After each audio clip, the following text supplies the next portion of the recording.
Hi friends, ഇന്ന് നമുക്കൊരു sweet dosa ഉണ്ടാക്കാം. ബ്രേക്ക്ഫാസ്റ്റ് ആയോ ഈവനിങ് സ്നാക്കായൊക്കെ കഴിക്കാൻ പറ്റുന്ന ഒരു ദോശയാണ് കേട്ടോ. കുട്ടികൾക്കൊക്കെ വളരെ ഇഷ്ടപ്പെടും.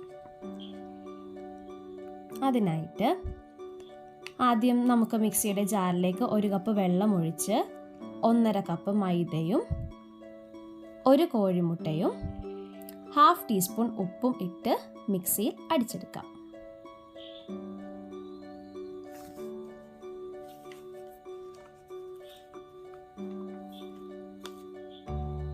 അതൊരു പാത്രത്തിലേക്ക് ഒഴിച്ചിട്ട് കുറച്ച് വെള്ളം കൂടി ഒഴിച്ചിട്ട് അതിലേക്ക് 2 ഏലക്ക ചതച്ചിടാം.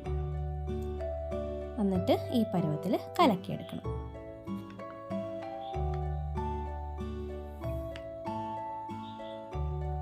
അതിനുശേഷം ഒരു തേങ്ങ ചിരകിയതിലേക്ക് 2.5 ടേബിൾ സ്പൂൺ പഞ്ചസാര ചേർത്ത് മിക്സ് ചെയ്ത് വെക്കണം.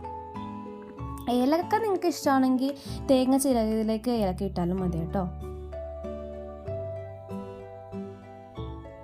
ഒരപ്പച്ചട്ടി അടുപ്പത്ത് വെച്ചിട്ട് ചൂടാവുമ്പോൾ കുറച്ച് മാവ് അതിലേക്ക് ഒഴിച്ച് ചുറ്റിച്ചു കൊടുക്കാം. ചാനൽ സബ്സ്ക്രൈബ് ചെയ്യാത്തവരാണെങ്കിൽ ഒന്ന് സബ്സ്ക്രൈബ് ചെയ്ത് സപ്പോർട്ട് ചെയ്യണേ.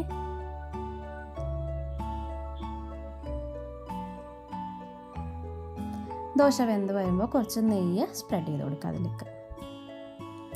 എന്നിട്ട് അത് പാകമാകുമ്പോൾ വേറൊരു പാത്രത്തിലേക്ക് മാറ്റാം. 1 ടേബിൾ സ്പൂൺ തേങ്ങ മിക്സ് അതിലേക്കിട്ട് ഇതുപോലെ റോൾ ചെയ്തെടുക്കാം.